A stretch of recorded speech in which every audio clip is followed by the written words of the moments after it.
Welcome back, Ronin Renegades. I am Lupine Fiasco. This is Daily FaB gameplay, and today's game will be played against Arakni. For anyone who is new to the channel, welcome to the Resistance. What we do here is review replays of games that I have played on the Talishar client days or weeks ago, after enough time has passed that I lose my bias and can more objectively judge the quality of my play.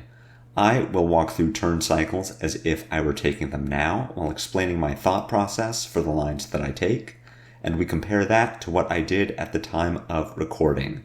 We either learn from my mistakes or reinforce good play patterns with the goal of tightening and optimizing our gameplay in the future to take down paper events like Road to Nationals or Pro Quests, and most importantly, walk away with that shiny, shiny cardboard. Without further ado, let's talk about our sideboard and our game plan. Today's video features my Switchblade list. If you would like to check this list out or try it for yourself on Talishar, the FaB deck link is available in the video description below. While you're down there, if you haven't already done so, please consider subscribing to my channel.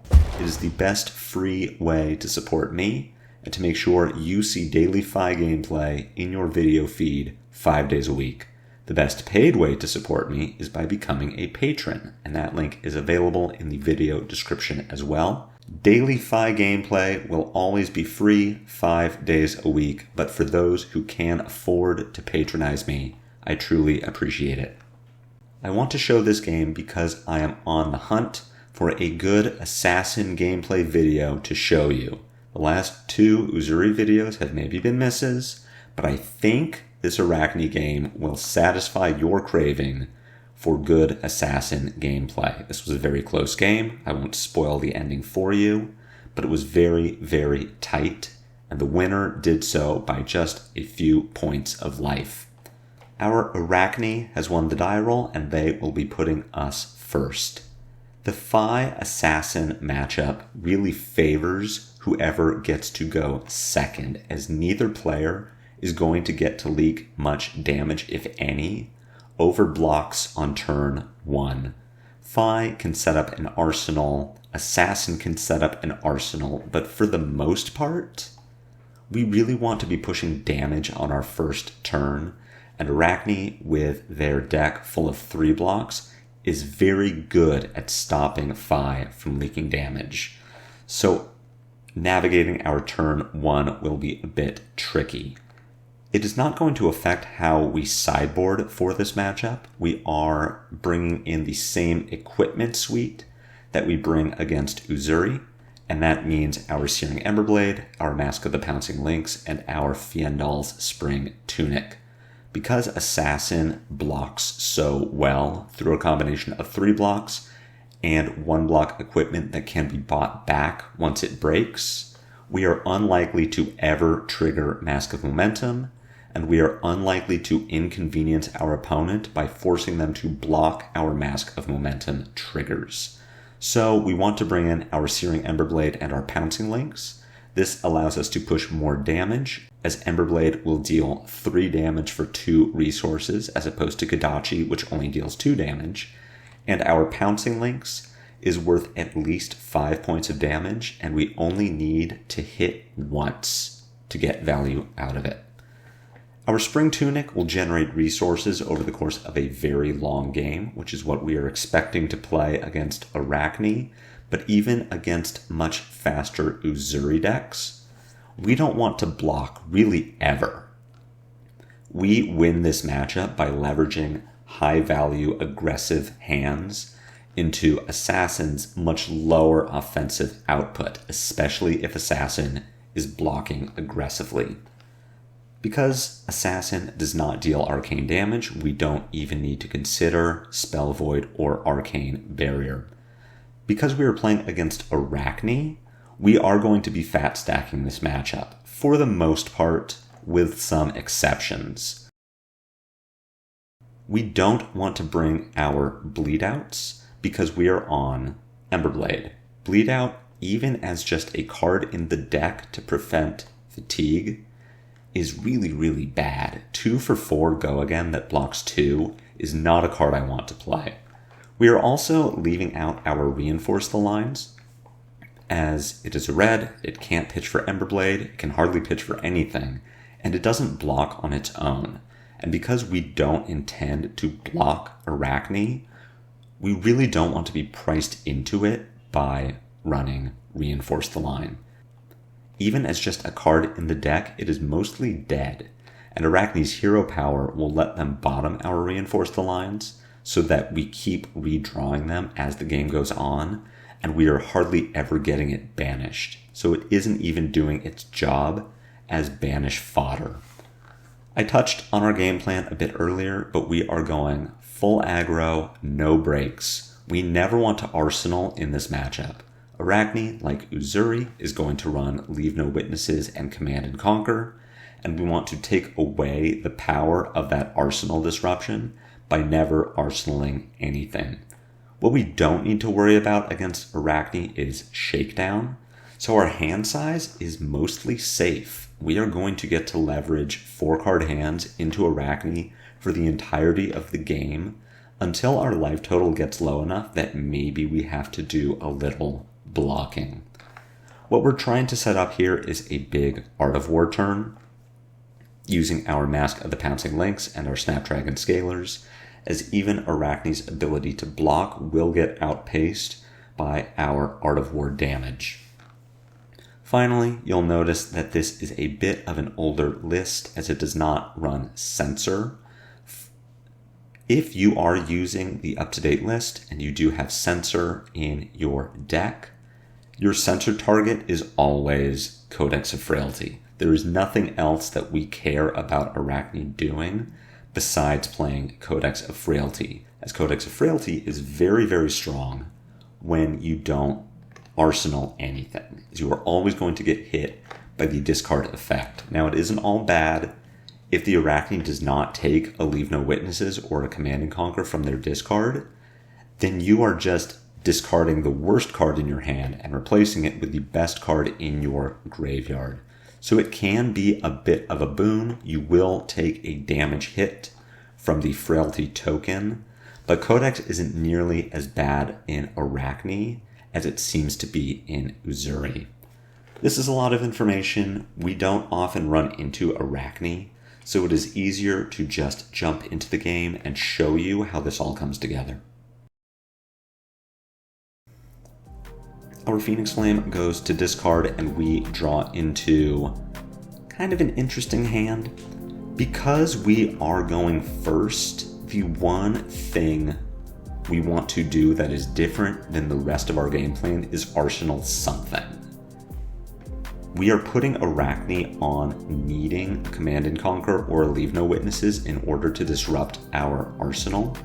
And if Arakni is unable to do so, we get to leverage a 5-card hand to take tempo back, the tempo that we lost by throwing a bunch of damage that Arakni is going to block.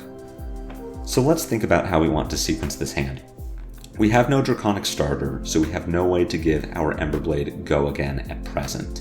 But what we can do is pitch this Warmonger's Diplomacy to FaB to pick up a Phoenix Flame. Then what we can do is play our Double Strike for 1 point of damage with Go Again. Double Strike will banish itself. Then we play our Phoenix Flame, which gets the Shuko trigger to deal 1 point of damage. Then the back half of Double Strike deals 1 damage. And why we want to do this is to make blocking really difficult for Arakni. Blocking is very inefficient.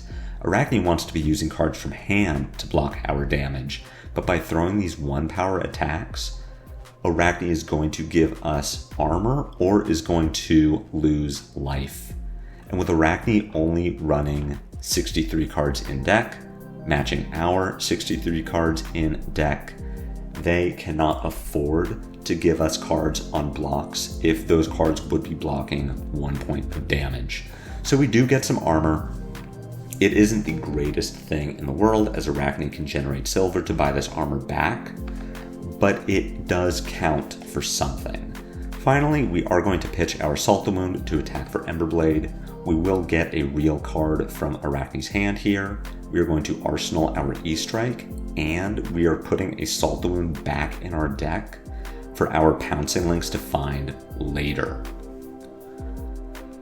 We draw into a pretty good hand here. Looks like Arakni is going to turn some extra cards in hand into a few dagger attacks. We don't care about either of those, and we are unlikely to block whatever Arakni throws at us. Fleece the Frail coming in for 4. This will generate silver if it banishes cards off the top that block for 2 or less. That's fine. We don't care. Even this Mask of Perdition takes an extra card away from us. The Black Tech Whisperers is used. Arakni will generate a silver. Again, we don't care. We aren't intending for this game to go long enough for us to get fatigued. And here, Fleece the Frail coming in again is fine. It's just 4 points of damage. Arakni turned a 4-card hand into 10 points of damage, which is below rate. We are not trying to compete on the axis of keeping cards in deck. We're trying to compete on the axis of dealing damage, which we can do very well. We do have a Frailty token, so our E-Strike is going to attack for 1 less point of damage, as will our Emberblade. That's probably the best thing that Arakni did to us on their turn. So let's think about how we can sequence this hand. We have our E-Strike that will give our Blaze Headlong go again, so we are likely to play E-Strike this turn, and we will probably go for 4 go again. Drawing a card and using the Snapdragon Scalers is the best use of E-Strike, but we have 2 more E-Strikes and 3 more Snatches in our deck to make use of that Snapdragon Scalers. And I'm not really excited to use it so early, especially when our game plan here involves using Snapdragons to throw a double finisher turn at Arakni. So if we throw our E-Strike for 4 go again and we bottom a Stab Wound, we get to follow up with a Blaze Headlong for 4 go again, and we can then pitch our blue to attack with Command and Conquer. That is either going to get cards out of Arakni's hand or threaten the arsenal, and all of that is good. So we are responding to Arakni's 10 damage turn with a 14 damage turn of our own, complete with Arsenal Disruption. Unfortunately, we are a turn off of Spring Tunic to do something like attack with Emberblade, then Command and Conquer. That would be ideal. But as it is, we are still pushing a good amount of damage. Arakni giving us another card and the block from Shriek Razors. That is just solid. And gives us 2 more cards to stop the CNC, so we completely strip Arakni's hand and take tempo back. Another hand without a Draconic starter is pretty crummy. We can turn a blue into our Phoenix Flame, which is going to let our turn get started and also keeps cards in our deck. So this turn mostly plays itself out. We will attack with our Phoenix Flame for 0, follow that with an Emberblade, then a Ravenous Rabble, and finally a Lava Burst for 6. This hand would have been much better with a Draconic starter, but we are still throwing a potential 13 points of damage. And our Tunic is available just in case we need it for the future. So things are looking pretty good.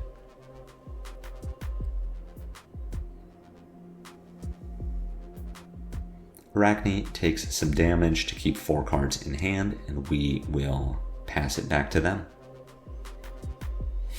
Heart of Fiendal gains Arakni 1 point of life. That is unfortunate.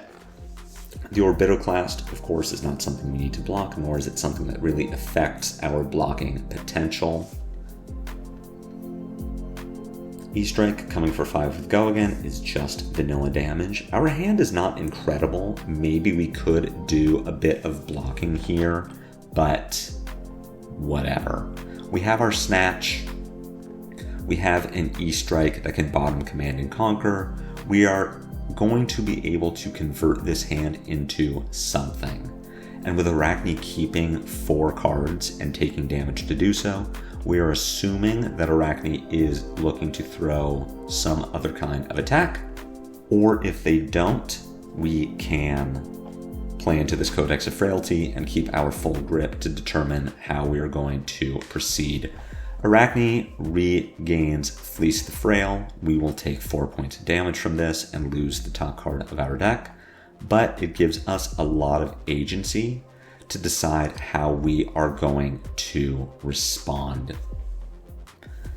If we grab a Blaze Headlong and discard a Command and Conquer, we get to attack with E-Strike for 5 go again, bottoming our Ancestral Empowerment. We follow that with Blaze Headlong for 3 go again, and end our attack with Snatch for 4. If the Snatch hits, it does draw us a card that we stick into the arsenal. And while arsenaling isn't ideal, if we couldn't otherwise act with the card, it is better in our arsenal than not. Let's see what I decide to do. In the past, we do grab the Blaze Headlong,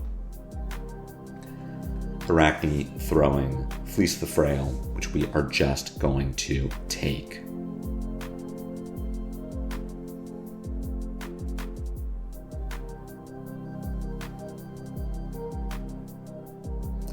Opening with Snatch does get Arakni's Tunic and a card from hand.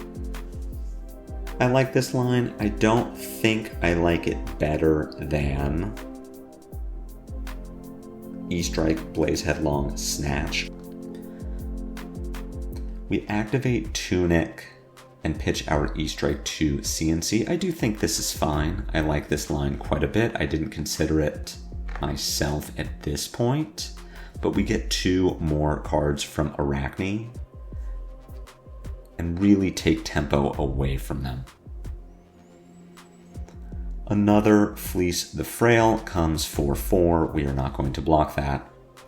Arakni using Whisperers, getting our Art of War, which is unfortunate, and playing a 3rd Codex. This is a very strong start from Arakni and really is a shame, as it really takes tempo away from us. Arakni does grab Leave No Witnesses this time, so we need to make a choice of whether we want to protect our arsenal or sacrifice it. And we could take either line. We have a 3-block in hand, multiple 3-blocks even, an extraneous 3-block that we can block with our Spring Tunic to stop Leave No Witnesses. We would probably discard our Blaze Headlong in that case. We keep a blue, we attack with Mounting Anger, Ember Blade, likely Blaze Headlong, then pick up our Phoenix Flame, and we have the option to break our Mask of the Pouncing Lynx. But I don't know that I love blocking with Spring Tunic. I think I am more a fan of grabbing really anything from our discard that isn't Phoenix Flame and sacrificing it to Leave No Witnesses. It does generate a silver for Arakni, which is a shame. We discard our Stab Wound, and on our turn play Mounting Anger, attack with Emberblade, play Blaze Headlong, get to pick up and play our Phoenix Flame, and at any time along that we can break our Pouncing Lynx to find Lava Burst, which attacks for 6. So we are threatening a total 17 points of damage on Arakni, 18 if the Mounting Anger hits, and Arakni no longer has armor to block those breakpoints. So if I'm making the choice now, I am picking up CNC, I suppose. Any of these are as good as any others aside from Phoenix Flame, and discarding my Stab Wound. The only reason I want to protect my Spring Tunic as much as I do is that this game is still far from over. I choose a Command and Conquer and will be giving up a 3-block and Tunic. I think this line is terrible because of how little damage we get to threaten. We are going to throw Mounting Anger CNC for a total of 9 damage, and it's very face up. Arakni knows where these 2 resources are going and doesn't need to block the mounting anger. Arakni also doesn't need to even put 2 3 blocks in front of the CNC. They do, but if they had a Death Touch or some other 2 block, they could block with that. I think threatening 9 points of damage was very bad. It was very suboptimal compared to threatening 16 to 18 points of damage. Surgical Extraction coming for 4. I am going to block this with a Warmonger's Diplomacy and a Bittering Thorns because they just don't really do much in this hand. If I block with a Warmonger's Diplomacy, I need to give Tiger Stripe Shuko in order to keep 2 Bittering Thorns. If I let this Surgical hit, I am probably losing one of my 2 Bittering Thorns and I'm now stuck with this Warmonger's Diplomacy. So let's just block 5. On our turn, we can threaten a potential 8. If the Bittering Thorns hits, it does buff the Searing Emberblade. And we will just draw up on our next turn. This Bittering Thorns does get 6 block from Arakni. That is great news. The Emberblade gets another card, and we will see what we draw into here. Here, Leave No Witnesses coming for 4 is not something that we need to block, but because we have this Sink Below, I'm inclined to do so. We no longer have our Spring Tunic because we are dumb, so we can't feel confident arsenaling this Art of War knowing that we can play it out in response to a Leave No Witnesses or Command and Conquer to generate a 5-card hand, and we aren't going to play it this turn. So what I like doing here is sinking the Leave No Witnesses, then sinking our Art of War and trying to draw into something better. I do like using this Ancestral Empowerment just to push a little damage. It does replace itself. That is nice. Choosing to keep the Art of War makes sense if we consider that we can pitch it to the Emberblade. We can also pitch it to play Mounting Anger, which is likely what we're going to do here. And I do like breaking Pouncing Links now, just to make sure we get our value. Unfortunately, we will be triggering our Shuko on the Phoenix Flame, so we don't get to push as much damage off of the Lava Burst as I would like. But I do feel like we are running out of time to get Pouncing Link's value. The longer this game goes, the more we play out, block with, or have our finishers banished. And we want to make sure we are getting offensive value from our links. Fleece the Frail coming for another 4. Based on what we have in hand, I don't hate blocking here.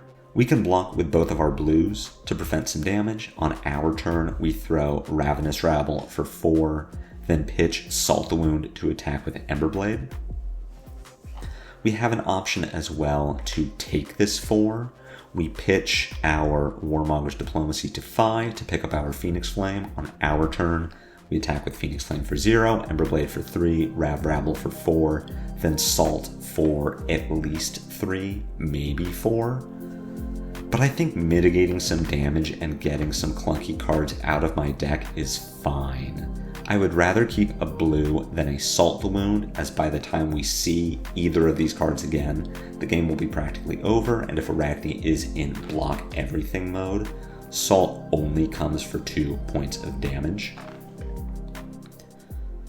So I think blocking 6, throwing 7 is fine. I instead choose to do something completely different.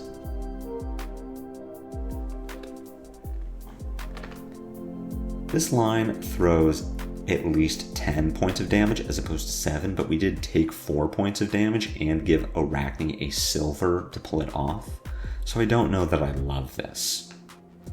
That said, Arakni does choose to take the Emberblade and is also taking this 2-power Rav Rabble. So Salt here coming in for 5 is big game. And does in fact pull 2 cards out of Arakni's hand. We draw into a pretty hot hand of cards. Arakni throws Annihilate the Armed for 5. This will likely generate a silver, but I am happy to take this damage because we are going to get to throw a big turn. Brand with Double Strike with Emberblade will let us pick up and play a Phoenix Flame. It does get a Frailty Trap from Arakni, but if anything, that makes Arakni less likely to block this Emberblade, and we are going to get bigger damage from our Salt the Wound. Arakni apparently committed to keeping 4 cards in hand, is only going to make this more devastating.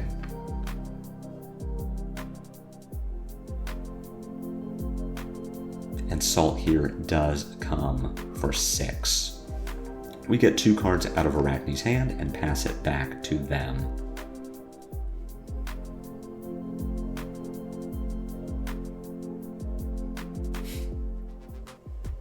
Arakni attacking with a 0 for 4. We have a few options available to us. Because we have 2 finishers in hand, we really don't want to keep both of them. We are fine to block with either Snatch or Salt the Wound. It is likely to be Salt. Salt blocks for 3 instead of 2, and Arakni is at the block everything point of the game, where Salt is unlikely to deal more than 3 points of damage, and it is only getting that extra point of power because of Shuko. So if we block Slay the Scholars with Salt, we take 1 point of damage. On our turn, we throw Rising Resentment, Searing Emberblade, Phoenix Flame, then Snatch. Arakni is likely to block the Phoenix Flame with Mask of Perdition, which will leave them unable to 1-card block the Snatch. They either have a defense reaction or they give us 2 cards from hand. And either way is fine with us. We are just trying to buy the opportunity to kill Arakni, to keep 4 cards and kill them.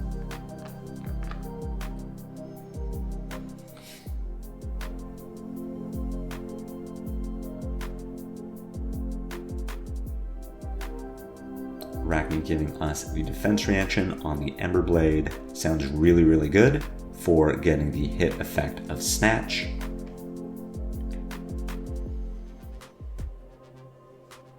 Phoenix Flame is not blocked by Mask of Perdition, which is interesting. But unfortunately, Arakni does have the second defense reaction. It's worth noting that we still have 2 Sink Belows left in our deck. It's possible that Arakni has been bottoming them to get silver off of their attacks.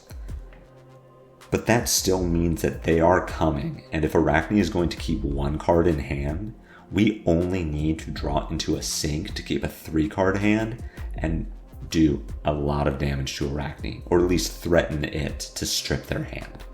With 2 blues in hand, I am happy to block with 1 of them. We could also give our Shuko here to prevent a little damage. But what's worth noting is that Arakni is not on Flick Knives, so going to 1 does not necessarily make us dead.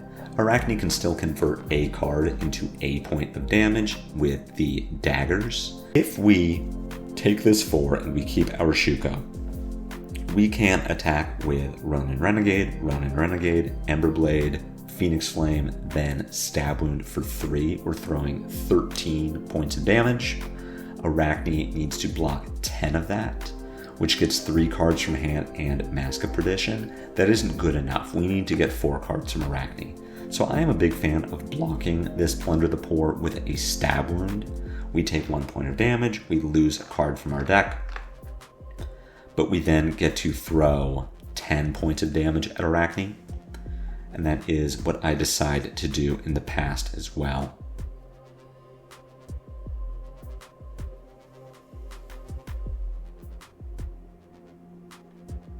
just playing out the hand. It really plays itself. This is not the opportunity to be tricky.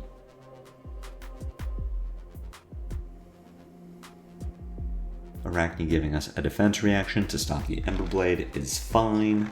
We do, in fact, put Arakni down to 1 card.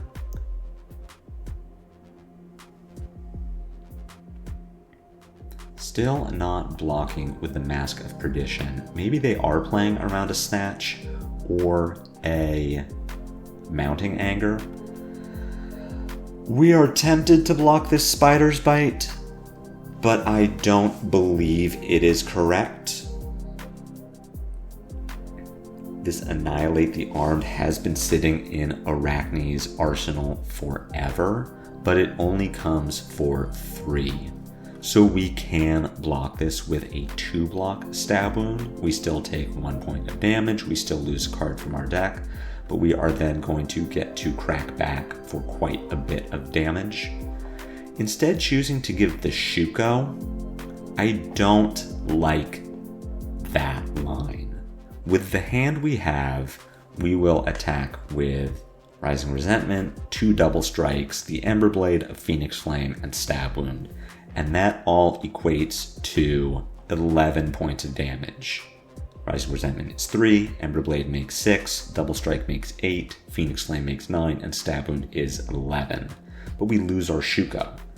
If we had instead blocked with our Stab Wound, we still go to 2, but we keep our Shuko.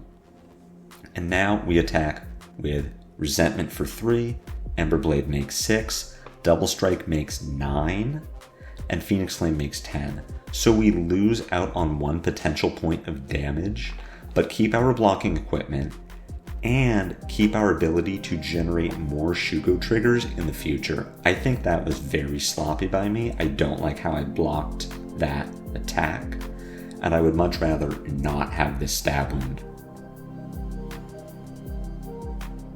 Instead, attacking with the Brand, we make this Double Strike Draconic, and I suppose that lets me activate FaB to pick up and play the Phoenix Flame before I attack with the Emberblade, which gets a real card from Arakni, but I don't think it matters. And we are now pushing 10 points of damage instead of 11, so we don't even benefit from blocking with our Shuko. I think this was just bad. The Shuko block and this entire turn was not played optimally. Luckily, we do draw into our Sink Below, finally, and we are going to get immediate value from it here, as we are going to get to 1 card block, this Sack the Shifty. We draw into an incredible other 3 cards. We are going to get to attack with Brand, Emberblade, Phoenix Flame, and the Ruptured Lava Burst. Because Arakni bought back the Black Tech Whisperers, we don't just win this turn, but we are going to get Arakni's entire hand, then have 4 cards to kill them.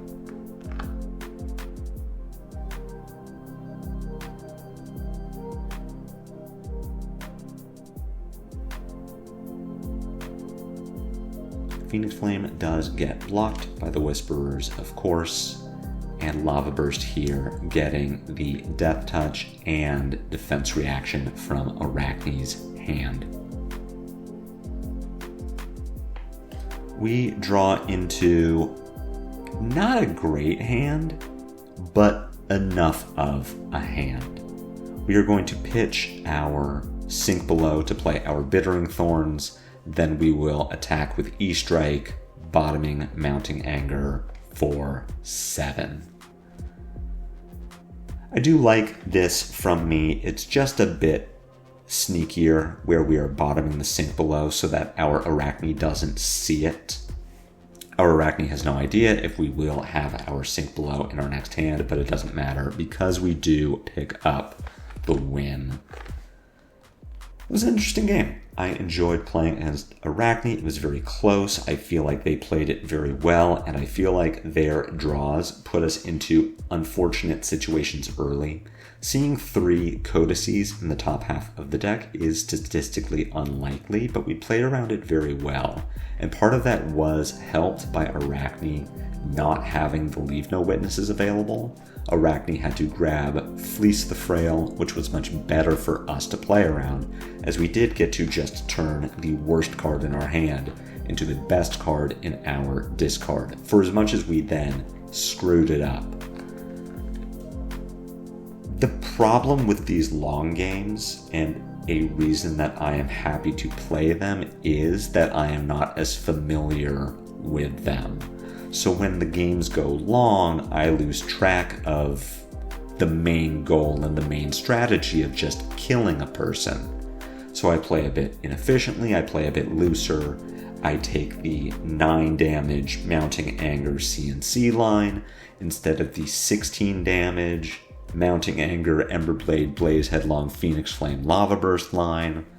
So I'm happy to be getting the practice here, especially when we know that Arakni is getting a new specialization in heavy hitters. We will possibly be seeing much more Arakni, and Arakni plays just differently enough from Uzuri that the skills don't necessarily transfer over. Even playing against the fatigue strategy of Arakni, we were ahead on deck size at the end of that game. Arakni would have fatigued earlier than we did, and that is even aided by our 1-card hand turning into 3 damage with the Emberblade, compared to their 1-card hand turning into 1 damage with a dagger. Our biggest mistake that game is how readily we gave equipment.